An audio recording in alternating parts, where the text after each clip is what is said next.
Oh, yeah. What is up? What is up, everybody? Welcome, welcome, welcome. It's Monday, ladies and gentlemen. And that can only mean one thing. A Scream stream. So welcome in, everybody. Welcome, welcome, welcome. If you haven't already been made, welcome. Sean Sheridan is with us tonight, throwing in a little support for the channel. Appreciate you, Sean. Thank you. Not doing it once, but twice. Sean, we love you, man. Thank you so much for being here. Appreciate you. Thank you, thank you, thank you. If you got anything to say, Sean, throw it out there. We'll get to it, my friend. Julian Perez is with us saying, who do you think should direct the next Jeepers Creepers movie? Oh, man, that's a can of worms right there, my friend. Jeepers Creepers 4, as you know, did not do too well. Villain Killin' Dylan is even talking about that one too, saying it disappointed you, but it wasn't bad for a basic slasher. Okay, all right, hey, not bad, man, not bad. VKD, welcome in. But in terms of who should direct, man, I mean, it is a dead franchise if I've ever seen one. It is in court right now. It is, the first 3 movies were directed by a pedophile. It doesn't exactly have like the most. Not too many positives in that corner, I guess is what I'm trying to say. So I don't know, man. I don't know. I couldn't think of a single director who would want to touch that franchise with a 10-foot pole. So that's kind of the shame. It's kind of the shame of it, man. It's rough. It's rough, Julian, but welcome in, my friend. Appreciate you. Paula Fitzhenry, hi. Hello, Paula. Welcome in. Thanks for being a KillJoy cult member. Appreciate you. Sarah Campbell is our guest for tonight. She's coming on in just a second. Hello. She can say hi. She sees me from the back. Hello. Oh, look at that. She's waving to me. She's giving me the finger now too, but that's completely unrelated. No, I'm so kidding. RJ's with us too, saying, how about Ghostface in the White House? Chucky can do it. So can Ghostface.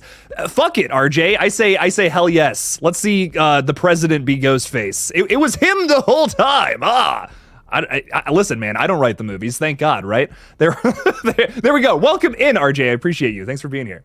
I Like Scream and Ice Cream is saying, sup, everyone? How's it going, man? Saying, did you see the trailer for Immaculate starring Sydney Sweeney? I did. I'm very excited for this one. Can't wait. I think it's gonna be fun, man. Seen a lot of good Sydney Sweeney movies lately. I don't know. I've just been vibing with a lot of the content that she's been a part of.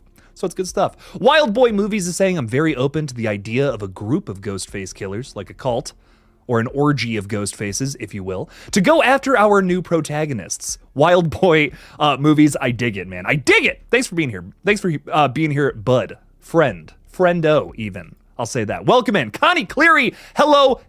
Love the bird as always. I can't get enough of it, in fact. Thank you for being here. Thanks for being a channel member as well. All right, ladies and gentlemen, we're bringing on our guest, the absolutely wonderful queen of this side of the horror community, Sarah Campbell. What's up? Hey, how's it going? It is going fantastic. How are you? I'm great. I'm excited to be here. I always love coming on. Also, I forgot that you could see me when I'm backstage and you're streaming. For anyone who doesn't know me, which is most of you, I chopped like a lot of my hair off. So he's talking and I'm back here like zhuzhing and fixing and just being an idiot, and he can see me the whole time. You were even giving me the finger too, which is crazy. I don't even know what I said. I said hello. I said thanks for being here, Sarah. Jeez. A lot of obscene gestures. A lot of obscene. Yeah, multiple. It wasn't just the one. Sarah, I gotta ask. Since this is a Scream stream, where are you mentally with in your headspace with Scream 7? I'm so burnt out with Scream 7. Like, I'm letting it take up 0 space until I have like an actual confirmed piece of information. That's entirely fair. Like, it's a lot. Like, I'm so down for when, we know a movie's coming out and we're speculating what's going to happen. Like, it's like we know a cast, we can talk about these things. But, like, until somebody tells me, like, this is the director or Spyglass sold or, like, I see a signed contract, like, I don't know what I can talk about. I've been in the same boat. I've been in the exact same boat. I'm like, what the hell do I talk about? There's no updates. It doesn't seem like anything's being, any progress being made, but there is, you know what I mean? They're totally working on it behind the scenes. We just don't know about it yet, unfortunately. Right. Like, I could talk about like wishes and wants, but at the end of the day, like, God, we've been talking about that for years. At this point, it's what it feels like. I think the scariest thing is that it's just changed drastically. Now that we don't have Melissa Barrera, now that Jenna Ortega's out of the picture too, it's just a whole different conversation nowadays. And like for a while there, I was like, okay, maybe they're gonna bring him back. Maybe it's gonna be this, like, there's gonna be a big apology or something. And no, like I don't think that's even remotely possible at this point. No, like I think I've mentioned this before on your channel, but like unless Spyglass sells, like the Carpenter storyline's dead. So all we can really do is talk about what we'd want splitting off from that. Right. And I mean, in regards to that, are you down for like what a lot of people are saying right now, which is have Sydney come back and be the focus again? Yeah. I'm 34, so I think I'm like a little older than a lot of like the people watching who like love 5 and 6, which is like amazing. But for me, like Scream is always Sydney's story. Like I'm a big pusher of like the original trilogy. Like 4 is fine, but like 1 through 3 is my jam. So I'm so down. Like I'm down for like a pocket story between 4 and 5. I'm down for like a Sydney and Mark and Gail focus story. I'm down for like a new Nightmare style. Like we're probably gonna go. I mean, they're gonna want to make money, so it would make sense for legacies. But if that doesn't work out, they're probably gonna go full new cast, and I don't know how I feel about that. That would make me sad. I think that would make a lot of fans sad, right? At this point. I think the ultimate sin, like the worst thing they could ever possibly do, is continue with the Carpenter storyline and recast. But I don't think they're stupid enough to do that. So I think we're probably going forward. Hopefully they might be Sydney, though. Let's hope they're not that dumb. I hope it's with Sydney too. We've had a lot of talk saying that Patrick Dempsey will show up in the next movie potentially as Mark Kincaid from Part 3, which I think is pretty cool. I love that, and I feel like before I'd say no chance, but after Thanksgiving, I'm like he's back in the space. Like you never know.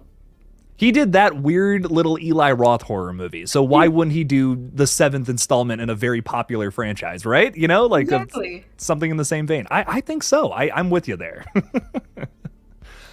We got a few people hanging out with us in the comments that I just want to say hello to. Paula is asking, did either of us see the trailer for A Quiet Place Day 1?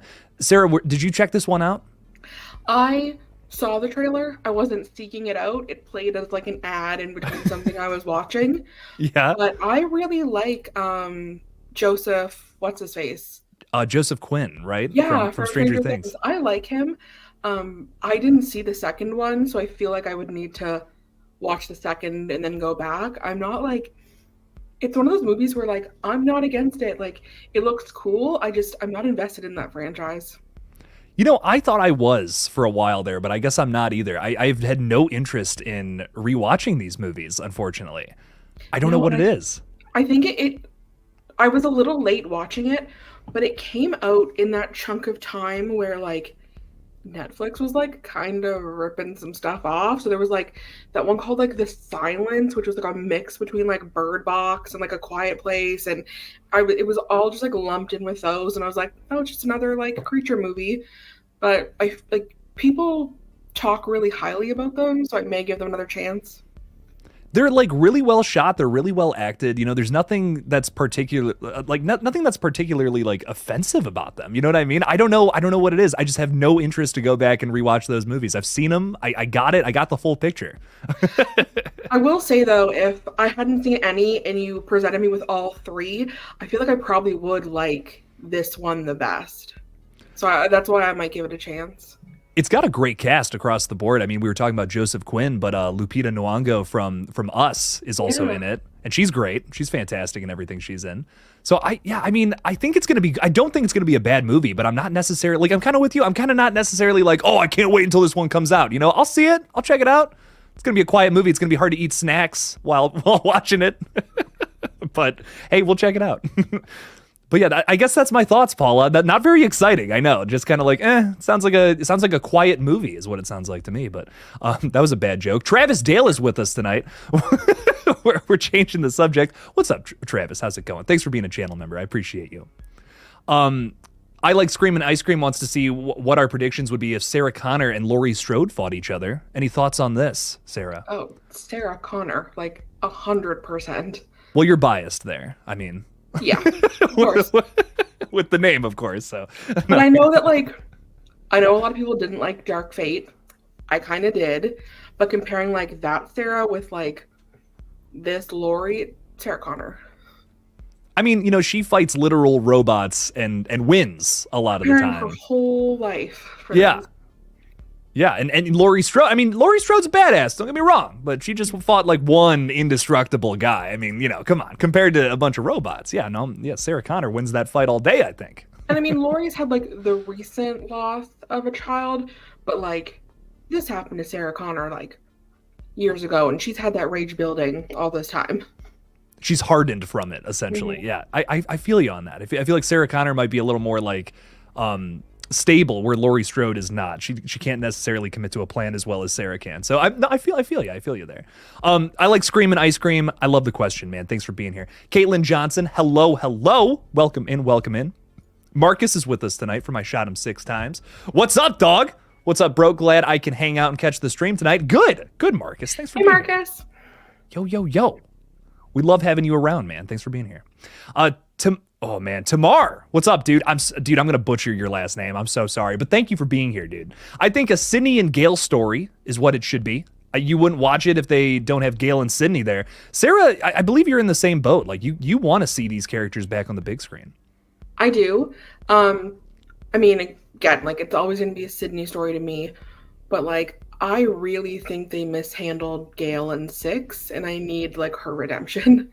We need a better plot line, right? I feel you. I'm sorry, I didn't mean to cut you off. It's okay. No, I was just saying, like, we left her in the hospital. Like, we didn't even see her. All we heard was Danny, who we knew for 2 seconds, saying that, like, she's okay. It's like, am I going to take your word for that? Like, yeah, she was just mishandled throughout the whole movie, and I need her to come back. Yeah, dude, no, I 100% feel you, especially because of where we left Gail after Scream 5. You know, I mean, Scream 5 ended with her saying, like, I'm going to write this book about a good cop named Dewey, and then doesn't do that? What? Gail, what you doing? You're off your rocker. Get that book out about Dewey. That's what I say. 100%. Same page. I want to see that happen for sure. I want to see Gail if Gail and Sydney are going to be in it, though. I can't stress this enough. I want them to be written in a way that feels like a story that's worth telling. Like I feel like Gail's inclusion in 6 almost felt to the point where it was like unnecessary. And I don't know. I wish they had done something a little more interesting with her to keep me invested in such a wonderful and long-standing character in this franchise. Right? Like, I think it was a mistake making Gail and Kirby competitive. I think we could have had more of them, and it would have been more impactful if they were actually working together. Yeah, that's another big facet too. I don't like there was an ensemble in 6, right? But it kind of felt like a little disjointed at times. A lot of the times, they felt very like dispersed. Like people would just show up and leave or whatever for whatever reason. I don't know. I need a little more consistency with the next one for sure. Mo Me is saying the A Quiet Place series are very good movies, but they're pretty bleak. We'll watch the new film, but I expect it to be very heavy. Yeah, I would agree with that. They're heavy films. That, you know, they're dealing with the apocalypse, so you're gonna get that, right. It's gonna be something that's a little tougher to swallow than a fun Scream film where the killer gets unmasked by the beginning of the 3rd act. I think that's why I would probably like part 1 or day 1 better, because like I have apocalypse fatigue at this point. There's so many movies where like you're dropping me in, but I'm down with seeing the beginning. Yeah, no, I feel you there. Like, I feel like we've seen a lot of stuff, and that's just because of where, you know, that's where society is. Like, a lot of us are so we're all talking about that, right? We're all talking. Oh, well, what's up next for the human race? The apocalypse. That's not that. Wow, that really brought down the conversation, huh? I'm in a mood tonight, I guess, Sarah. I don't know what's going on, but hey, here we are. Here we are. This is what's going on, ladies and gentlemen. Anyways, back to our fun little escape from reality here. Yurty G is throwing $10 out there. Hard eyes to Miss Campbell. Hey, Yurty G. I am a clownaholic. Good. You gotta love Yurty G's music, and he's working on a badass new album. Nice. I've had the pleasure of being able to listen to some of the tracks early, and it's awesome. Sarah, I know we've talked a little bit about Limp Bizkit and how much we love Limp Bizkit. Unironically, love Limp Bizkit, yes. Unironic love for this great band. I thirst for the Durst. Yurdy G is doing something that feels in the same vein as that, and I can't say any more than that because I don't want to spoil the big surprise. But I'm in love with it personally. Yurdy, I've been listening to everything that you've been sending me, my dude, and I've been really vibing with it. Thank you so much for all the early releases, dude. I really appreciate you, man. And thanks for the $10. Thanks for supporting the channel. All the love, Mr. Yurt, or Mr. G, I should say. Sorry. Yeah, it's right there. I mean, it's right there in front of me. Thank you, Mr. G. I appreciate you. Me is with us tonight, M.E. I couldn't get behind a Kirby-led Scream movie. She could always reach out to Gail and Sydney for help solving a new round of murders. Now, this has been another theory that's once again been poking around. Sarah, we were talking about earlier how there's just nothing confirmed about this new movie, but I think if anyone from the cast is so down to still be in these movies, it's Hayden Panettiere. She had so much excitement to be back in part 6. Could you get into a Scream 7 that's led by Kirby or no? Are you with me here? I'm like very neutral on Kirby. Like, I don't dislike her at all, but I never found myself like rooting for her either. So I could totally get behind it because I feel like if we did get like a Kirby centric movie, it's always an excuse to like tie stuff back to Legacy. So I feel like I would then get more of what I wanted versus like just throwing in Kirby with like a whole new cast, because like she means nothing to them, right? So she's gonna have to relate back to previous characters. So I'm down for that universe. Yeah, I think before we do something like that too, before we were to throw Kirby at a new cast, like assuming that's the situation we want to go, I feel like there's just so much more building onto her character that has to be done. Like, we've just introduced her as this brand new FBI character. You know, there's so much that has to be done, I think, character-wise. She could learn a lot from Gale, too, as we learned in Scream 6. I mean, you know, Gale's doing a better job than an FBI agent. You know, I don't know how I feel about that writing, but it's there nonetheless. It's canon.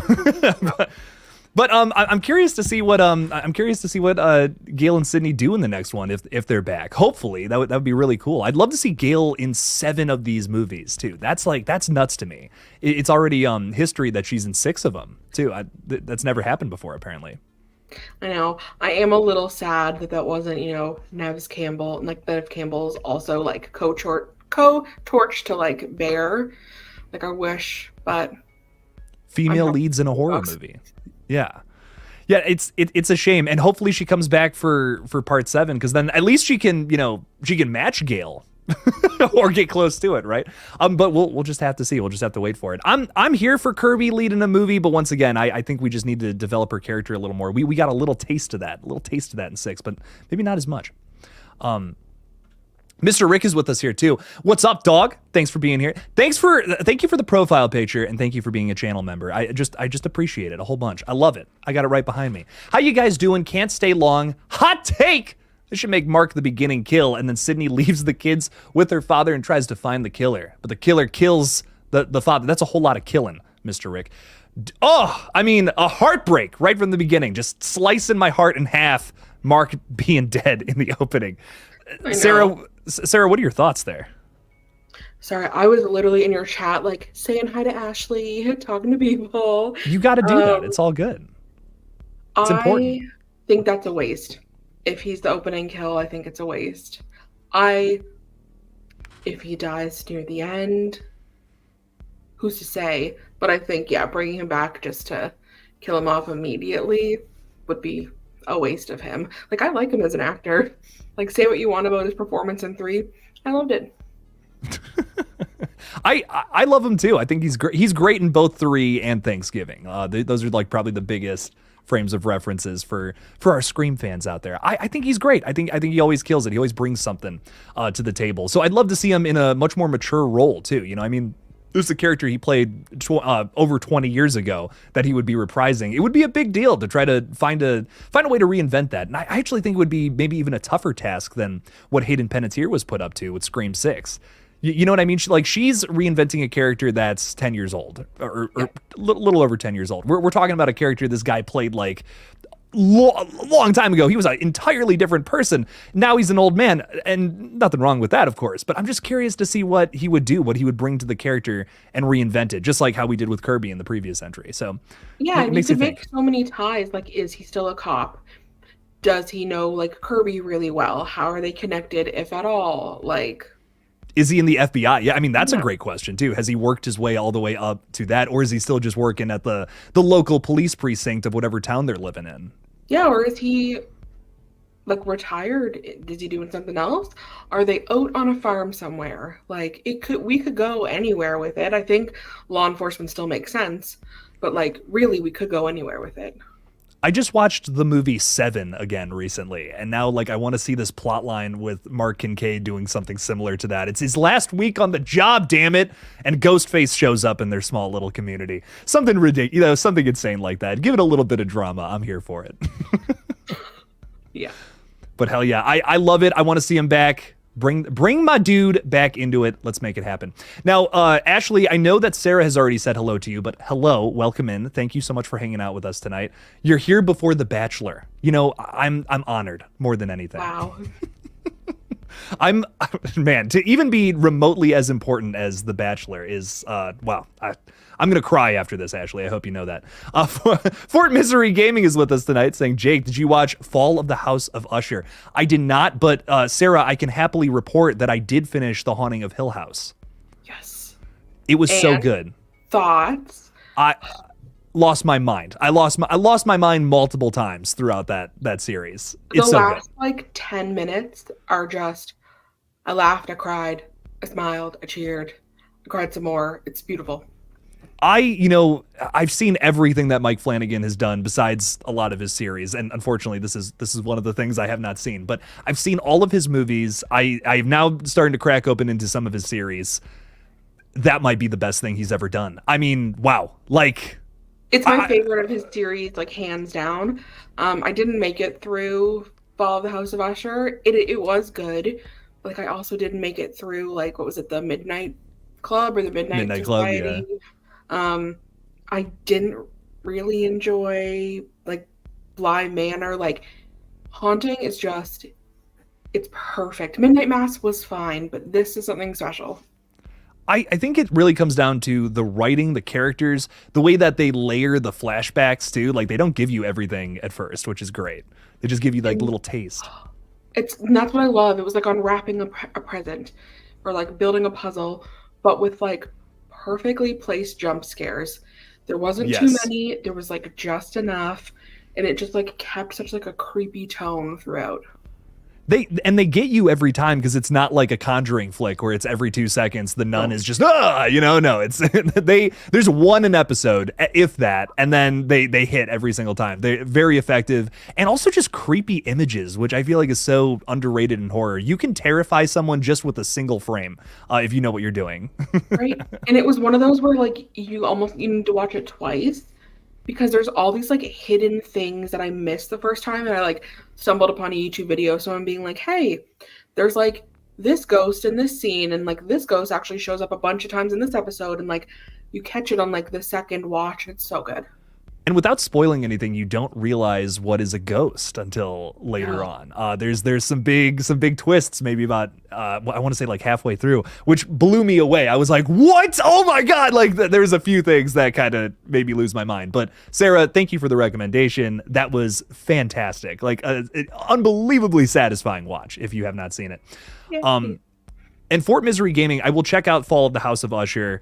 But once again, I feel like I've already I feel like I've watched the best, you know? I'm like, oh man, it's all going to be, it's all just going to pale in comparison, I guess, to that now. So I don't know. I'm hoping that it's good. But I'm worried nonetheless. The Marvel Lord is saying, what's up, Jake? Sorry. What's up? Had to do it right. My bad. I feel like you get high before your streams, which makes it much more entertaining. I don't know. I don't really know if that's a compliment or not. But I'm going to assume something positive here, nonetheless. You said it makes it more entertaining. Positive intent. I literally say that to employees at work. I'm like, guys, we have to assume positive intent until we learn otherwise. That is 100% true though. You can't come out the gate being like, "What the fuck, dude?" You know what I mean? That's crazy. Sometimes you get something, you don't know how to take it. But Marvel Lord, I'm gonna take this as a positive. Thank you so much.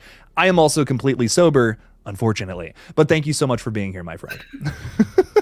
Nonetheless, thank you for being here. I had to put this one up on screen because it just made me laugh. Sloppenheimer is with us with a horrendous profile picture. I'm terrified, terrified by whatever is going on there. Kirby takes the twins with her for help with Ghostface cases. Oh, like so the surviving, or not surviving, I should say the remaining core 4 members being forced into a new story. While that doesn't work for me, I'm curious, Sarah, if you would be interested in like a series, a movie, whatever. Kirby and the twins all working together. With peace and love, I don't think that would work. Like, we have Kirby, who's just all over the place. We have, like, Mindy, who's just snarky. Chad, is he even going to be ambulatory after this last movie? Like, is Mindy just going to be, like, pushing him around in his wheelchair and solving cases with Kirby? It gets a little Scooby-Doo. He's gonna... Would I love to see Chad again? Of course. I love Mason Gooding. But realistically, I think they are done. I honestly don't even know if a cameo would happen. Like, I think after everything that's happened with VII, I think that we're completely splintering from the Carpenter timeline, unfortunately. And I agree. Like, it kind of it shoves away a lot of possibilities by losing those characters, because now you have no connection to Mindy Meeks, Chad Meeks Martin either. Because, like, why would they show up? You know what I mean? They're not that good of friends with Gail or Sydney or Kirby or anything like that. You know, unless we have a Martha death, that's kind of the only thing that, like, that's the only connective tissue left, because Sydney would have a relationship with Martha, and then obviously the kids. But that's really all I can think. And even then, it's like that's thin. You know what I mean? It's not like they're Gail's kids. You know what I mean? That's a whole different scenario, right? But it's the sister of someone that was just woefully in love with Sydney, but never quite got there. Unfortunately, poor Randy. R.I.P. Makes me sad. You got to think there's another universe where it happened. So that makes me happy. Yeah. At least there's that. Mega Giants 89 is with us. Hello. What's up? Loves the shirt too. Good stuff. Thank you. How you going? Welcome in. Christopher Sean is with us too. They need to just make wow, we're seeing a lot of love for Kirby tonight. I dig it, Christopher. Great. Nothing wrong with that. Nothing wrong with a little love for old Curbster. Jason Rushman is saying, "What's up, Corey, Andrew, and what?" Is there a Corey Andrew in the chat? What's up, Jason? How's it going? Hope you're having an amazing night. Thank you so much, my friend. Thanks for hanging out with us. Blair Hathaway is saying, "I can't believe Nev Campbell was not nominated for an Oscar for Skyscraper. I did not see Skyscraper." It was fun. It was Nev Campbell and The Rock. It was a good time. But that's why I think people are making the connections with Sydney's children. So 5-second synopsis on Skyscraper. The Rock and Nev Campbell are married. They have 2 children. They all get trapped in this burning skyscraper by terrorists, and she has to basically go full mama bear and, like, protect her children and, like, get them out of this burning building while, like, fighting off bad guys. So it just, like, people can already see her as, like, a mama bear. So I think that's where a lot of the connections are happening. Oh wow, okay. I see. It's fun. It's fun. Okay. I need to see this, because, like, it's almost like what you're describing is the prototype for a pitch I even had for Scream 7 this morning. So that's very interesting. I literally just posted a video talking about, like, what would that look like? What would Scream 7, where Sydney's, like, trying to defend her family, look like? How would that be oriented? How would our Ghostface differ this time around? Not necessarily going after Sydney, but her family. So that's okay. I mean, that's, it's not the danger presented here is not a murderer, but it's still danger nonetheless, right? It's good. I think it's like, it's akin to, like, disaster movies. It's just like the story's whatever, but, like, it's actually got a decent cast, and it's just like a fun action movie.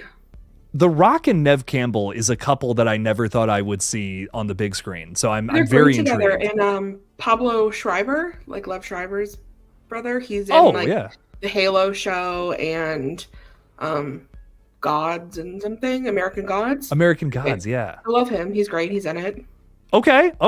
I'll give it a watch. I'll see. I'm not necessarily sold on if it's Oscar nomination worthy, but Blair, I'm gonna have to check it out, man, and we'll see what's going on. Blair, thank you so much for hanging out with us tonight, though. Got to give this a watch. Mr. L's praising Seven too. It is an amazing film. So happy I had some time to rewatch that one again recently. Carrie. And Carrie has been a member for 21 months. Carrie, I love the new profile picture, by the way. It's fucking awesome. And you love Haunting of Hill House. So, like, the points are just racking up. Gold star, gold star, gold star. Ugh. Carrie, thank you so much for your support. 21 months. That's insanity, Carrie. Love it. Thank you so much. How's the channel doing, by the way? It's been a minute. I gotta hear some updates. If you put it in the chat, I will gladly throw them up on screen. Everyone subscribe to Carrie. She's awesome. She's fantastic. Great supporter in this wonderful little community. Thank you so much. Thank you, Carrie, for being here. Jake gets high on life. I get high on something, but is life that? I mean, hey, maybe, man. Let's keep going. Eric's with us tonight too. What's up, Eric? How's it going? Thanks for being here. Thank you. Thanks for hanging out with me and Sarah tonight. Noah Atkinson is saying it sounds like Chad Meeks Martin wants to be a detective. Well, he's invincible, so I think he would be good at that. I imagine. Very funny stuff. Skyscraper isn't worth any awards. She's okay, but nothing special. Damn, brutal, Ty. Brutal. You made it sound a little more interesting than that, Sarah. It's like, have you seen San Andreas? Also yeah. with The Rock. It's like that level of just like action fun. Okay, yeah. So it's a Rock movie, is what you're saying. It's a Rock movie. I've seen these movies, and they're fun. They're fun for what they are. He's a veteran. He has a prosthetic leg. I won't spoil anything, but he kind of uses it as a grappling hook. So use that as your barometer to gauge how fun the movie is. All right. You know what? That sounds fun to me. I mean, listen, I am a vast enjoyer of the entire Fast and Furious franchise. So I mean, I can get into something like that. Are you excited for Fast X Part 2, Sarah? Ask me a real question. Of course I am. I can't Stupid questions. wait. Oh my God. I'm counting the days. I'm going in a full tuxedo. Like I'm going to have it hemmed and everything. It's going to be a very special day. I hope you know. I bought a Brian O'Connor shirt, so. Oh my God. It's like the ones that they make on Etsy. They're like wrestling style with like his name and like all the headshots. Yeah. Oh, I will be wearing it. You have to. You have to at this point. That's fantastic. That's fantastic. Oh, but I think I want to get one of those shirts where it's like you can just blow up an image on it so it looks like pixelated and bad. And I think I'm going to do that of Vin Diesel's face. That's what I'm actually going to do. I would love that. But when he's young, yes, like from like one of the first ones, if we can tangent for 5 seconds, I'm so sorry, chat. But like, how do we go from stealing VCRs to like landmines at the Vatican? I don't know, but I am so happy. I am too. Listen, there is never a bad reason to talk about Fast X. I hope you know that. Like, this is a Fast X dedicated fan page. The safe space to talk about the Fast franchise. Scream channel? No, this is definitely a Fast and Furious channel. I don't know what you're talking about. I love that movie to death. I own the 4K Steelbook because I am that much of a dork. And I will be showing my children that one day. I'm like, as much as I'm like, I am gonna hate that it's over. Like, I'm waiting for the insane, like, 11 DVD box set they're gonna release. I'm like, if it is not the shape of, like, a charger, I'm gonna be mad. Like, I can't wait. Or a bottle of Nas, like that they got in the cars. Like, would that not be hilarious? Like, come on. That might be better. Like, that might actually, from a manufacturing standpoint, might be a little more feasible. I'm in. Hell yeah. Absolutely. Absolutely. Carrie has given us a little update on the channel. 1.7 subs. Hell fucking yes. Just having some fun. Been playing with more movie commentaries. Thank you for the compliment on the profile pic. Absolutely. Ladies and gentlemen, go subscribe to Carrie's page. Maybe we can get her to 2,000 subs tonight. Make it happen. She puts some really great stuff out there. She talks about a lot of different movies too, which I love. I absolutely love that about your page, Carrie. So thank you. Thank you so much for hanging out with us tonight. I really appreciate you. Thank you. Thank you. RJ is showing some love for Fast X as well. It was a great movie, kind of leery of it being in 3 parts. Listen, it has to be this ridiculous, though. I think it's just going to be 2 now. There were rumors that it was going to be 3, but don't like quote me, but I'm pretty sure that they like officially cut it back and it's just going to be 2 parts. I would have been down for 3, but here we are. I mean, I'm down for 4 at this point, dude. Like I will whatever they want to throw at us at this point, I'm sold. Like, I don't know. It is my guilty pleasure movie. I'm so with MMA Russi here, who says hated 8 and 9, but Fast X was a guilty pleasure. Jason Momoa is that dude. Jason Momoa kills it in that movie. Flawless. Oscar worthy. His best performance yet. Will never be topped. Aquaman who? That's what I gotta say to that. Also, there was 2 Aquaman in that movie. We never talk about that. Wait, who's the other one? Alan Rickman. I called him Rickman, Richardson. He was Aquaman in the Smallville universe. Oh, whoa, no way, really? Yeah. Cause he's fucking what's that show? Blue Mountain State and Reacher. Reacher, yeah. Oh yeah, he's on Blue Mountain. I forgot he's on Blue Mountain State. Yeah. I love him. Yeah, he's great. I had no idea he was an Aquaman. No way. Yeah. Unless I'm like remembering it wrong, I'm like 99% sure he was Aquaman in Smallville. Someone in the chat fact check me. That is a core memory I have. I'm watching this. Like, I have to see this. That's crazy. Because I love Reacher. Reacher is fantastic. It's a show I don't know. I just never bring it up for whatever reason. But I've only seen season 1. I think that's why I don't talk about it. I don't want season 2 spoiled. There's certain shows that I need to binge, and that's one of them. So I'm kind of waiting. If you want like just big dude beating the shit out of people, like that is the show. I've seen season 1. I'm waiting on season 2. I'm not in I need to be in a certain mood for certain kinds of shows, even though I know they're great. And when I start to watch them, like I love them, but I'm just not in that vibe right now. I'm actually currently watching a reality show. It's taking up a lot of space in my life. And when that is done, I think I can move on to Reacher. What show, if you don't mind me asking? It's called The Challenge. It's like an MTV show, but it's like a competition show, like physical challenges and puzzles, but the cast are cast of like older MTV reality shows, like The Real World and like stuff like that. So they're all like kind of like your Z-list like celebrities that are now put into like gauntlet style physical challenges, like living in a house, like psychological torment, like Big Brother. Like it's so entertaining. There's only 1 episode left and I'm very invested. This is season 31. Like, wow. Been around. And I haven't heard of it. This is insane. Wow. It's 31 incredible. seasons.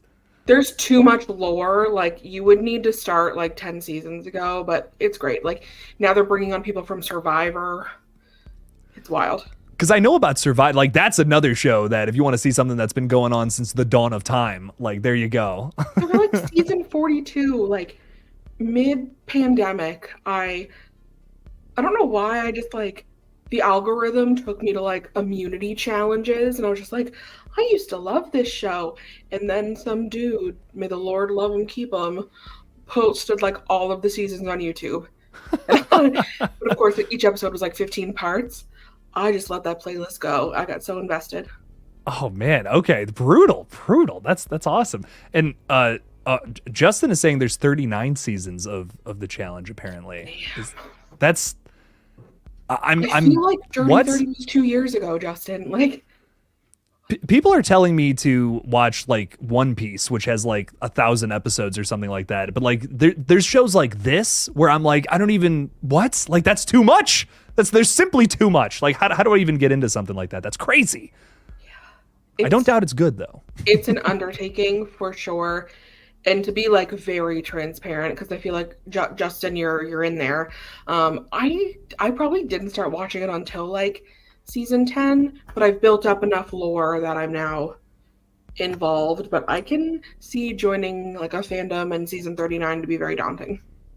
Yeah, no, that's where I'm at. And I imagine this is something where it's like you can kind of just pick it up at any season, right? It's like kind of a new cast like every single time. So it's not like There's a too lot of crazy. returners. There's always like veterans and rookies, but it also is one of those shows where like you don't need to know these people. Like you can root for whoever you want. It's fun. It just like adds to like the universe if you do know like the lore of the competitors, but like you could jump in and just watch a random season and it would still be fun. Okay. So I mean, it's kind of like weird way of putting the weird comparison here, but it's almost like you can watch Scream 5 without having seen like Screams 1 through 4. Yeah. If you were just a casual viewer, you could watch it and kind of pick up what's going on. Okay. I vibe with that. That's cool. You always got to bring it back to Scream, you know? That's Of course. That's the world we live in. This is a Fast and Furious channel, but you got to bring it back to Scream. Alex19881 is with us tonight. What is up? Dog, asking a screamy question. Do you want Scream 7 to be more realistic than the other movies have been? Certain things that happen in these movies could never happen in real life. You are absolutely correct. But that's a question I want to throw at Sarah first. What are your thoughts on that? More grounded Scream. I mean, I would say yes. I think it's going to be hard to like walk it back because we went so over the top in 6 that like if somebody were to get stabbed once in 7 and die, we'd be like, well, how could they do that? You know, Chad is literally Swiss cheese. Like, I think we'd have to ease back into some kind of reality, but yeah, I like that. I think with what I ended up pitching today, that thing about like making it more of like this cop focused movie, like where it's like it's Mark Kincaid like kind of going through this investigation of like who's doing this to his family. I think if they were to go that route, then yes. But it always just depends on the tone. Like Screams 2, Scream 6, I maybe even throw Scream 4 into this category. Like these are movies that feel like some of like the goofiest, the most like larger than life slasher movies maybe in the franchise. So that's kind of why I excuse some of the goofier stuff that happens there. Like it works with the tone, but I think it all just depends on the kind of Scream movie you're trying to make. Like it really like what's the concept of this movie? Is this going to be more of like a cold case files, like Mark Kincaid focused cop drama, or is this going to be another like fun ensemble teen slasher? And I think that's where my answer comes from. Like I'm fine with stretches if it's fun, if it works, if it's not something that's like glaringly like what the fuck, this guy should be dead. but it all depends. That too, because I don't think everything doesn't have to be a teen slasher. Like we don't need a whole new cast of teens. Like Wes Craven used to tell like mature stories. Like a lot of the cast was older in like 2 and especially 3. And I don't think we just need like a new cast of teens every time we get a ghostface. So it can be grittier. We can work with like adults at a precinct. Like I think it would be fine. But I also think about like the older audience now. You know what I mean? Like a lot of the people that saw Scream back in 1996 have, are older now. Why not tell a more mature story in this franchise? I think it would work. I think it would be fun. I think it all comes down to execution, of course. Mm-hmm. But you could totally tell a Scream 7 that's like a little more like focused in on the characters. It is grounded. It is a little more realistic. But it all just depends on how you do it, I think. So, Alex, that's where I'm at. I'm like, I want to see what the film is actually going to be about first. I need a plot synopsis and then I can answer this question, but I feel like it's too soon to tell until we finally get an update, which rumor has it, Sarah, we're getting something this month, but I don't know about that. That'd be nice. It would be nice, but is it happening? We'll see. We'll just have to see. I think you said this on your channel. There is some overlap in my brain, so forgive me if I'm wrong, but you had mentioned that if you thought that if they were bringing back legacies, they would announce it sooner to build hype rather than if they were completely recasting, because that left like a lot more room for like negative feedback. Was that you? Yes. Yeah, so I'm hoping that if we're getting announcements soon, I mean, it's probably just going to be director, but like the sooner kind of makes me a little more hopeful that it's like legacy news. I stand by that. Like, I really think that if they are, God forbid, doing the whole recasting, it's a whole new slate of characters. It's just Ghostface in another town, whatever. If they're going that route, I would gamble the rest of my money on the idea that they will not even say a word of it until the trailer comes out. And then trailer 3 months before the movie comes out, they'll kind of do a little promotion with it, just drop it in theaters, keep their fingers crossed that it makes some money and doesn't piss off the fans too much. Because let's be honest, that's going to piss some people off, especially with what's happened. If they didn't fire everybody and they did that, I think that maybe that movie could work with a younger audience, but not after, what's happened and how pissed off people are. Yeah. I just remember hearing that point, and I couldn't remember if it was you or if it was Ryan C. Showers, but I was like, I think that's spot on. Ryan made the point that if they do make an announcement and they have some of the legacy characters secured, they would announce all of that at the same time because they need some good press. Yeah. And I 100% concur with the dude. Like if they have Neve Campbell like on lock, they got a contract with their name on it, they're going to announce that with the director, with the cast, whatever. Like all these good things all at the same time because that will completely. Yeah. Yep. And it's ridiculous how that happens because we've had people for months saying they would boycott Scream 7, but the moment that you hear something like Neve Campbell's back on or some revolutionary news like that, the whole conversation is going to shift. Mm-hmm. So I'm just kind of waiting for it. I'm kind of waiting for whatever that ends up being, if it happens or not. Is it going to be doomsday scenario or is everyone going to be like, I love Scream again? It's going to be one or the other. It always is. I don't know how I feel about that, but that's where we're at. Carrie's asking about the shrine in Scream 6. Was it wasted? Because I believe it was very much wasted, so much that could have been done with that. What are your thoughts on that, Sarah? Yeah. It was like a pretty quick walkthrough. And like we know that there was other stuff that we saw in the stills that was never shown on screen. And then we get like a minute of why the shrine was created and the big, exposition dump at the end that was the third act. And I think it was wasted. I think they could have been exploring a little more. Like I know they needed to make it quick because they had to have, Sam up there and kind of focus on her with like Billy and then, do whatever they did, clear the rest of the building. But yeah, it seems like they actually, as much shit as I give like the writing team for like glaring mistakes, like it looks like they put a lot of effort into that shrine. So like even if it wasn't on screen, like they could have done some really cool interactive stuff like on the 4K or the Blu-ray, even on a DVD. Like they could have done like a lot of extras. Yeah, I think it was wasted. A lot of people have broken down that like the entire movie for all the Easter eggs that's in there. And it is quite impressive, like how much shit that they were able to sneak into backgrounds of shots or whatever. If it's the subway, if it's the shrine sequence, if it's Dr. Stone's little house in New York, like there's like a Dead Meat like VHS or something. And it's like, what? That's crazy. Like no way would that be in there. So I do give them a lot of props for that. I think there is a lot of like, nostalgia, there's a lot of that forced into this scene that I feel like we could have utilized it in a better way versus just like, hey, look at this, look at shiny object, come check this out. There was a lot of that in the sequence and I kind of wish it would have pushed the plot forward just a little bit more. I think that's my biggest thing about the shrine. It's a dope third act setting, but I guess I just, it's the killer's lair or whatever, you know what I mean? Yeah, of course it is. Wish we could have seen something else to it, but I feel you, Carrie. I feel we could have done more with it, but it's gorgeous to look at. I can absolutely say that with confidence. That was one of RJ's favorite parts. It's like, it is absolutely iconic. I will say that for sure. Definitely one of the cooler settings. I know that the Scream conversation has kind of gone cold, Sarah. Is there anything else that is coming out this year that you're looking forward to? The Strangers. That's coming soon too. We're getting a trailer for that in March. Yeah, I'm just excited to see where they go with it because I'm not the kind of person that like keeps up with like little news leaks and like things like that. So I'm basically just like waiting for a trailer to drop because I don't really know where they're going to go with it either than Madeleine Pesch is like the girl throughout, which is like, I don't know if I like that they told us that right off the bat because now it's like I'm not going to be worried for her, but it's also comforting that I know that she'll at least survive the first two. Yeah, that's kind of the thing I'm most excited for.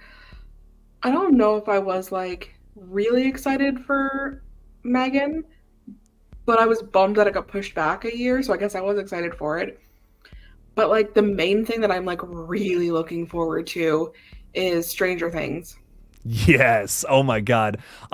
Me and my girlfriend are hyped about Stranger Things season 5. We've been talking about it like nonstop. I cannot wait. Like I'm waiting until like much closer to, and I'm gonna do like a full rewatch because like season one is incredible, but like last season is a masterpiece. Like it just has gotten consistently better. I will say, I think it was season two. They all shows do this. They have a weird season where like the main character goes off on their own to find themselves, and like I wasn't really a fan of that one, but everything else has just been like consistently really good. And I'm with you. I really like season 1. Like that blew me away. Don't get me wrong. But I don't know. There's just something. My horror loving heart just is drawn to season 4 more than any of those other seasons. It's just it's a masterpiece. It's so good. Like I loved every second of that. Like and it's so complicated. And I'm someone who's drawn more to simple stories, but that's a complicated story where every facet of it works and was thought out to a T. And I'm just like, this is amazing. This is all so good. No, and I actually agree because there's a thing that happens in shows and it really drives me crazy. And it basically was the whole fourth season of this, but for it was so well done that it worked. But I hate when you have like your main ensemble and you splinter them and you don't like reconnect them all like within a few episodes. And I know that like this is in chunks and it's like different, but follow me on this. I usually like I don't mind an episode or two of them like off on their own, but I like the main like meat of the story for them to be all together. Like I like when everyone is in the know. I don't like when we know something that the characters don't. Like I want everybody to be on the same page when I'm watching something. So normally it would have like driven me crazy that we don't get them all together until like the last 10 minutes of like the last 10 minutes of the last episode of the season, but it was executed perfectly. Yeah, no, there's not. I mean, there's nothing about it that I would change. Like, and I usually like I'll always have something. I'm always like, ah, man, I wish this was, and especially with Well, like, I mean, Eddie, that's the only thing I would have changed. well, hope may not be lost there. I don't know if you've seen some of the pictures from the season 5 set, but we go to Eddie's grave at one point in the new season, which Right, and I get that like it wouldn't have been as impactful if he had lived, but like, come on, he's my favorite character of the whole season. he was very good, and I cannot wait to see like what happens next. I know his career is already blowing up, which is great. Like I'm so happy for the dude. Oh my gosh. Yeah, I didn't I like I had no idea who he was before and I saw that he was on like, different shows over in the UK. But like to me this was my first like exposure to him. Look at him now. Fantastic Four, Quiet Place. He's gonna be in the Marvel there's something else he's in too. And I was just like, he's taken off. I mean, listen, if you're in something that's Marvel, you're getting your health care paid for. So that's how I see it. You know what I mean? That's exciting. That's crazy money right there. So hey, good for him, man. I think he deserves it. He's a great actor, and he made season 4 very special. And I just the ending of that still brings me to tears. I think about it from time to time, and it's so good. It's Like, do you know how many times I listened to the Running Up the Hill like Stranger Things remix? Like, so good. that and like Metallica was on repeat for me for like a month. So good. I love it. I just everything about season 4 was so good. The thing I'm worried about with season 5 is I don't think they're going to be able to top it, and it's like it's going to pale in comparison. I hate to be such a pessimist, but it is something I'm worried about. It's just going to feel like, okay, here's the end of the show. I don't know. Yeah, I know a lot of like franchises and shows are doing that thing where in the final season or final movie, they want to like bring it back to the beginning and like how it started and like find its roots again. But like sometimes that doesn't work. Like specifically Fast and the Furious and Stranger Things, it's like you went so big that like how are you gonna walk that all the way back? Like I get tying up the loose ends and like cleaning it up and maybe like simplifying the story, but like that like CGI budget is insane. Like put it to use. And this is a crazy point to make, kind of just talking about all the things we've talked about tonight. But in terms of Stranger Things, Fast and Furious, Scream 7, like I feel like there's this energy with all of them where they want to take it back to what made the original so great. But all of these things that we're talking about have evolved so much. Like, I mean, especially Fast and the Furious. Oh my God. But how can you make Fast X Part 2 have that same, like, more grounded nature of the original Fast and Furious? You can't. After the cliffhanger that we've been left on, it's impossible. And that's not a bad thing. That's okay. You know, some of us, like how crazy we are, we want to see Fast X Part 2 be even more ridiculous and have even more stars cameo in it for absolutely no reason, like Pete Davidson. I mean, out of everybody, the one that still gets me is Dame Helen Mirren. She's like, what? Yeah, no, it's awesome. Like, I'm not complaining, but it's just like, okay, all right, they're there. That's so cool. And it's the same thing with Stranger Things, though. I got to make that same point. They're bringing it back to Hawkins with this new season, and I think like what I've heard about it so far is like it's a little more grounded, it's a little more like emotional, opposed to how big and blockbustery it got in the last season. You can't. That's a forced transition, I think. Like, I feel like you brought the show up to these great grand heights. You can't bring it back down. Our expectations are up here. You can't bring it back down to here, I think, at this point. I'm hoping that they'll make it work because they're probably thinking, well, like, the Upside Down and everything is obviously way more grand than, like, the real world. So by, like, basing them all back in Hawkins, that kind of eliminates, like, that portion at least. But, like, we can't just, like, not ever address it again. This is the big finale. Like, this is not a show that should go out with, like, a little whisper. Like, I'm expecting big things, but like you said, like, I don't want to get my hopes up. I know. I'm going into it with a level head because I mean, I don't know. Season 4 scratched every itch I could possibly have with things I love from the 80s, horror movies from the 80s that I love that it paid homage to. I don't know. I don't see how they can go bigger than that. And I think I think maybe they're in the same boat right now. They're like, what the fuck do we do? So I just hope it's good. I hope it's something that we can enjoy. And I hope it's a good way to end the show, too, because now it's just going to be spin-off city with Stranger Things for years to come. And we're never going to hear the end of it. It's funny that, like, this is where the conversation has, like, landed us, because I can, like, also tie this back to, like, what we were just talking about reality TV. If you watch season 1 of Survivor and you watch season, 42 of Survivor, it is a different beast. Like, we have come so far that people sitting on a beach eating rice doesn't cut it anymore. We need the twists, we need the turns. Like, we need the medical evacuations. Like, it's just, everything has moved. Like, once you hit, like, a 5th season or, like, a 4th installment of the movie, like, it is so hard to walk it back.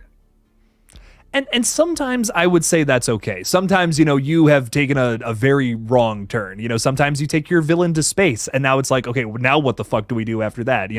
The moment that happens, then it's like, okay, we got to find new ground to cover. But I think some of the best franchises, series, television shows, whatever, they do that. They change over time, but that's not a bad thing. I think so many people get like insecure when they've been show running something for so long. And then it's like, oh man, like this isn't like how it was 3 years ago, but that's okay. You learn things, you change as a person, and you want to make different kinds of art. It's like the perfect example. I don't know if you would have seen it. It's like really big in Canada. It's called Schitt's Creek. Yeah. Yes. I've seen Schitt's Creek. Yeah. It's one of my favorite shows of all time. But the thing was, like, they didn't win anything until their final season. And it's because of just, like, it was just the growth of every character was so, like, perfect over those 6 seasons. Like, when you look back at season 1, it's nothing like season 6. Like, it's, I don't want to say unrecognizable because that's hyperbole. But, like, everyone has developed so much that, like, look at where they are now. They swept the awards that year. They won every category they were in. It like broke records. But like season 1 was crickets. Like, you have to evolve over time. And if they had tried to, bring them back to the beginning, that would have ruined every character's arc. Like, everything doesn't need to tie back. No, everything doesn't need to tie back. And I think we also like to get in this realm of like, oh, it's more comfortable, it's more familiar if we just keep doing the same thing over and over again. But that gets boring. I'm sorry, I keep talking about my video today, but it's like it's fresh on my brain. I literally just made it. I literally just put it out. I talked a little bit about having more drama if we were to do something with a Mark and Sydney focus on screen. If they were together on screen, you can't start it right at their happy ending. You can't just say like, okay, everything's perfect, and then Ghostface comes. That's not as interesting. We know Ghostface is coming. We know that's going to happen. We know in Stranger Things season 5, Vecna's going to come back. You have to give us some drama. You got to give us something that's unexpected. Something I pitched today, which Sarah, you might not like the sounds of this, but I'm still going to pitch it. I think that Mark Kincaid might want to get a divorce with Sydney at the very beginning. Like, he's literally filing the paperwork. He's freaked out. He's freaked out after everything that's happened in the past couple of years. You're shaking your head no. What are your thoughts on that? I'm curious. Well, first of all, I can't see them doing that from a writing perspective, because in the last movie we just had a Gale Dewey separation. So I'm like, we're gonna do that again? But I don't know. He was willing to go charging in guns a-blazing for her when he knew her for all of 5 seconds in Scream 3, so I can't see him abandoning his family because he's scared. So my big thing with this, the reason I'm pitching it in the first place, is because I want to show how their relationship has evolved over time. We haven't seen it on screen. All we know about them is that they're married with kids. That's all. That's the extent of it. So what has happened in those 20 plus years or whatever? I'm worried that Sidney Prescott is now having the trauma come back a little bit, that she maybe overcame in Scream 3. She has kids now. She has something other to worry about than just herself. What if everything that happened behind the scenes in Scream 6, she's all that we know is that she took the family somewhere, a remote, safe place, whatever that Gale gave us in that one little throwaway line.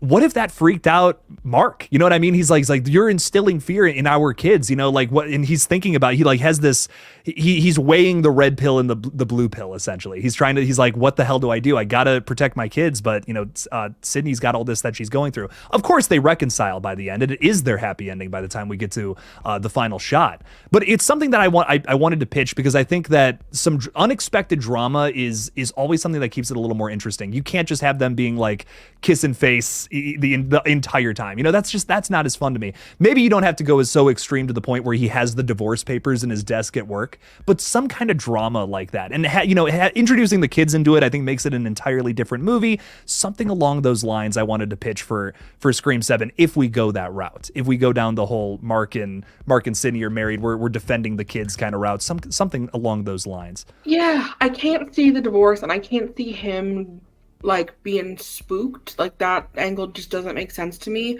But what I could see is him, like, after the events of 6, like, I'd be pissed if my husband just like went off gun-toting after people and like got shot and came back. Like, I'd be like, you need some therapy. So I could see him like maybe taking the kids for a little bit, just for some time apart. But that's as far as it would go. I couldn't see him actually like leaving or anything. Yeah, I definitely, I wouldn't even take it that far. I just the mere suggestion of it, that he's struggling with it. Something along those lines. That's as far as I pitched it in today's video, because I knew taking it any farther than that would lead to a lot of people clicking on a certain unsubscribe button that I would not want them to do. So yeah, no, that's where I'm at with it too. I really think that we gotta have something like that if we're going to focus on Sydney again, though. It can't just be we're starting and she's happy, everything's great, everything's fantastic in her life.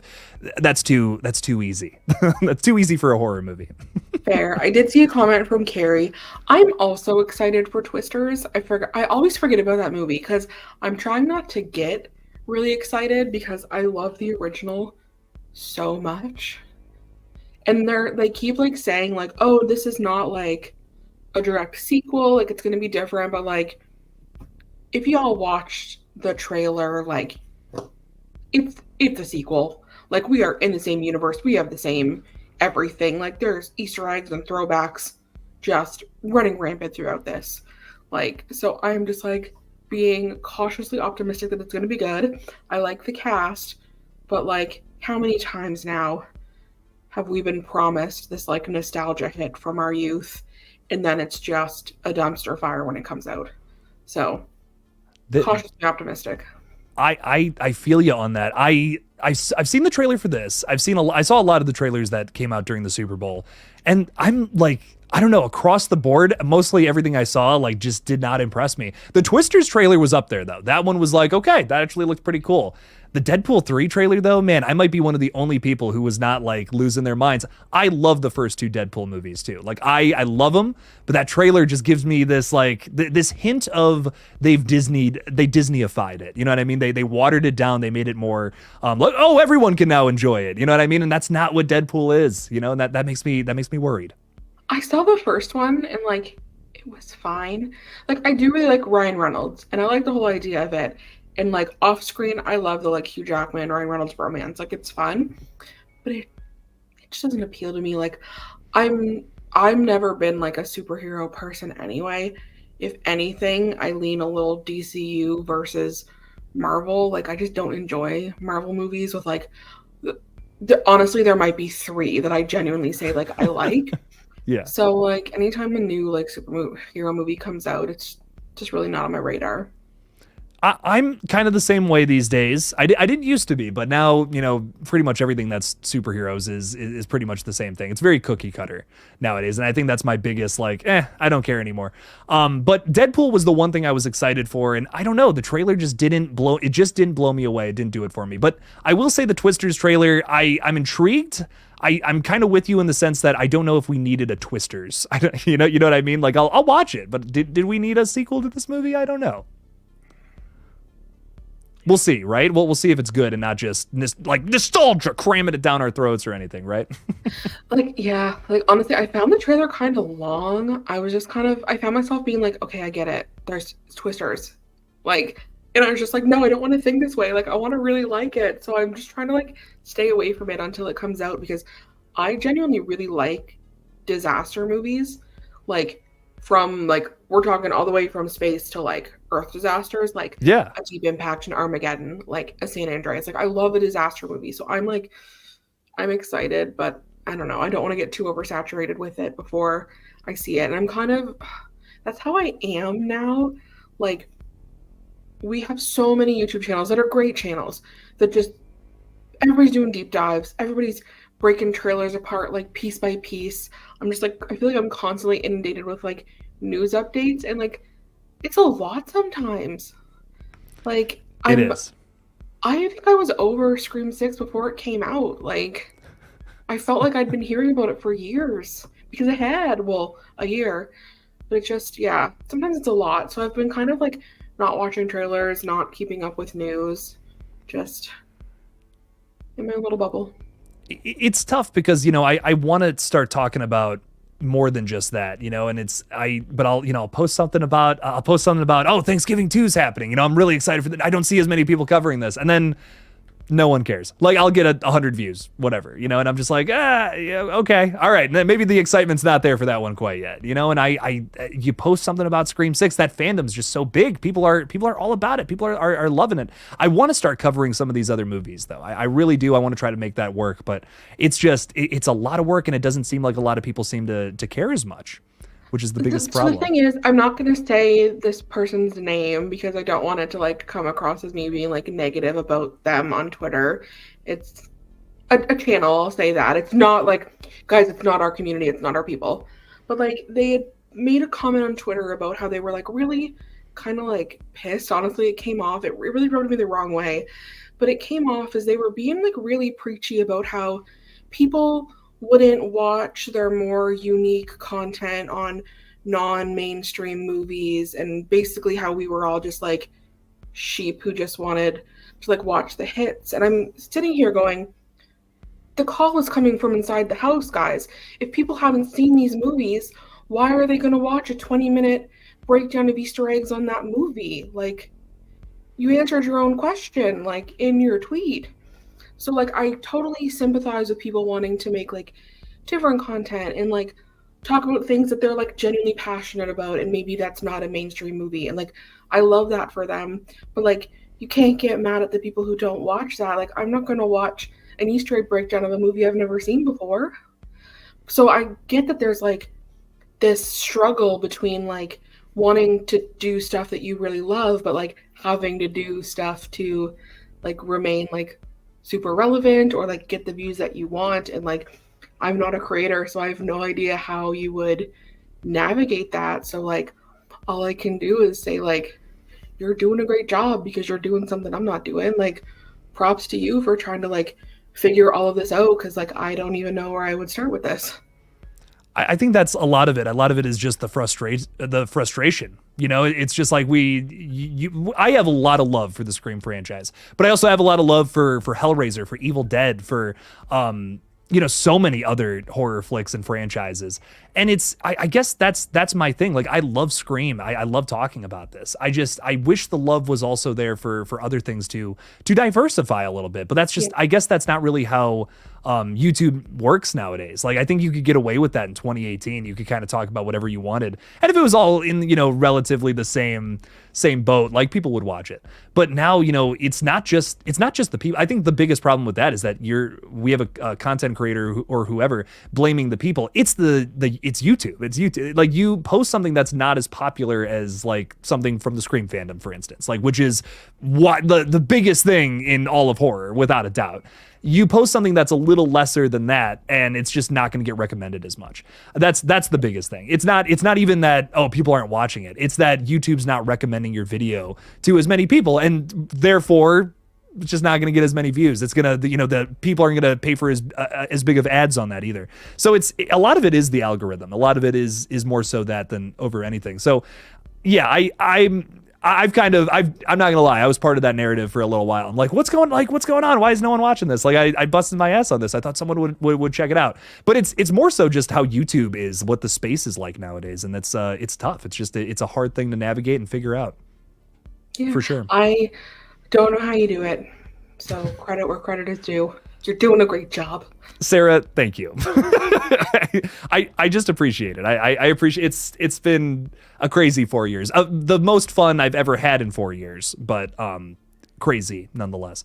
Hollywood Guy is throwing $5 out there. Thank you so much for the support tonight, my friend. Saying, Jake, I just got here. Is there any updates for Scream? I haven't heard anything. If there is, cool. Hollywood Guy, I love your energy, man. I love it, dude. There isn't anything too crazy.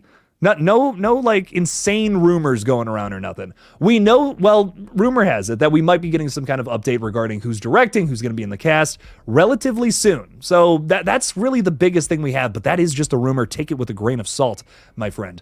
What I will say, though, is that if we do end up getting something real soon, it will be either some grand big announcement, if I had to guess, or, like we were talking about earlier, just a trailer in probably like 9 months to a year's time of here's what the movie's going to be. Reboot, baby, or remake, whatever the hell. And they're just going to throw it in theaters because it's Scream. So it should make $100 million, which would suck. I really hope it's not that route.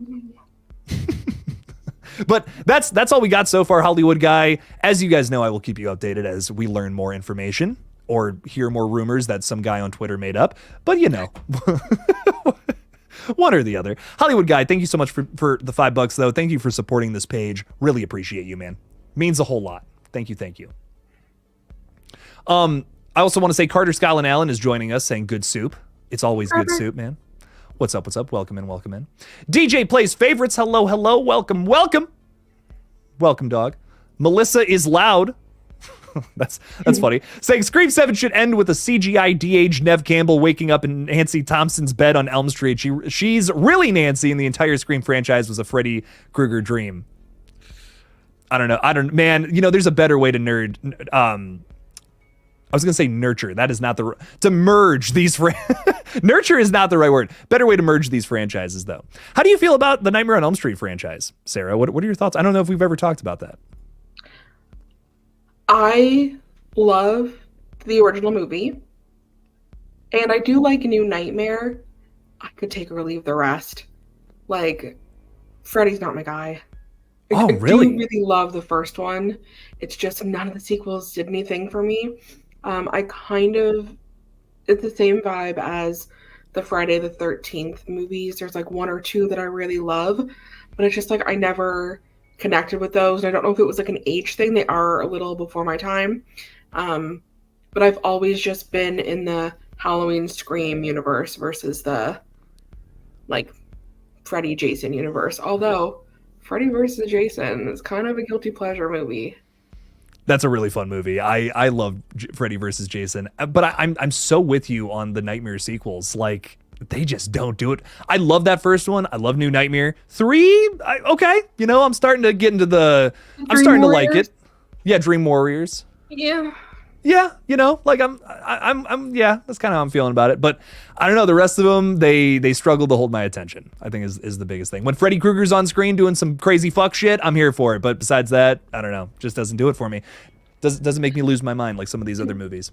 I don't mind the mixture of like horror comedy, but Freddy did get a little goofy for me. And I think that's where it kind of lost me. It's too goofy for you. Yeah, like there's ways to be goofy. Like Freddy versus Jason, it's goofy. We all know it's gonna be goofy, and that's why I like it. Come on, we got Jason on fire in a cornfield, getting put out by spraying kegs. Like, we're in for a goofy time. The other versus movies, Alien versus Predator, love it. We knew this was gonna be goofy when she was like indoctrinated into his like tribe and she started fighting aliens. Like, certain movies, I like put my disbelief aside and just like enjoy it. But I don't know, the Freddy humor didn't like, it just didn't hit with me. Yeah, I've never been crazy about them. I do love the first Nightmare on Elm Street, like yeah, like you said, but yeah, just never really, I don't know, never was like losing my mind. Oh man, Freddy's my favorite thing. I think the Friday the 13th movies weirdly have a more of an appeal to me, because it almost feels like watching these movies, they feel like event movies. Like, does that make sense? Like, I can feel the same energy as like some of the fans that would go and see like part 2 after they saw part 1. Like, I can feel that in the movie. I can feel how fun that must have been to make these sequels to this weirdly beloved thing. I remember 2009 when like the remake came out. Like, I remember the hype for that, and I would have only, that was like my first year of university, and like I wasn't even like a huge like fan, but I was like, well, we gotta go, everybody's so excited. Right. I think part 9, like, it captures the energy of the franchise while doing some modernization that is so very much so needed. Like, I think the characters still kind of suck in the remake, but they're like, I don't know, man. Maybe it's just me, but they're like ever so slightly a little better than some of the other movies. How do you feel about that? I'm just curious. What are your thoughts about the characters? It's very like horror movie stereotypes, but like we've come to the point where like we just expect that, so it doesn't bother me as much. I think I just really liked their take on Jason. Like, I love a Jason that runs. Like, he was like very physically imposing, whereas the other ones, it got kind of old. It kind of became a joke. Like, yeah, it's like Michael, like he'll just walk and find you. But like, this Jason was throwing axes and like bow and arrows. Like, I don't know, I liked him, and I think that kind of made up for anything that the characters lacked. And I think, well, the ones that I really didn't like were the ones we were supposed to not like. Yeah. So I don't know, it worked for me. But that's also how I feel. It's kind of the same with like Leatherface. Like, Leatherface also gets lumped into that, where like, love the original, love the 2003 remake. I could take or leave the rest. That's totally fair. I do feel like all these franchises we're talking about are very hit or miss. You know what I mean? Like, pretty much across the board. Friday the 13th, like, there are a lot that I love, and then there are some that I just avoid like the plague. Like part 9, if I never see that movie again, I'll live. It's a Jason slug bouncing in and out of people's bodies, like kill, like, it's so off the wall, I can't even get into it. But yeah, I don't know. Crazy stuff. Sarah, before we sign off for the night, though, is there anything that you want to plug and throw out there? I know you have this vastly growing Instagram page. Out of nowhere, people just started following me, and I'm like, wow, if you guys want to see me like get a haircut and go to a concert, like, come hang out. It's my name. It's Sarah Campbell, or SAR.Campbell. This is a new development since the last time I was here. I actually can plug something. You can find me every Friday on the Night Watch Zone. Oh, okay, yeah, there we go. I'm part of a reoccurring show. It's Coriander Night. Steven from Craven Something Scary and JT from Sinister Artworks. It's every Friday. We just call it like Friday Fun Night, essentially. It's part of their like Friday Family Fun Day thing. And it's a different theme every Friday. So we've done 80s movies, 90s movies, paranormal, sci-fi, underrated, and next week it's going to be overrated. We all come with our top 3 of this category, so like our 3 favorite 90s movies, 3 most overrated movies. We all give our little spiel about them. So at the end there'll be a list of 15, and then we just like gauntlet style eliminate them until we're left with like the best or worst movie in a category. It's like super fun.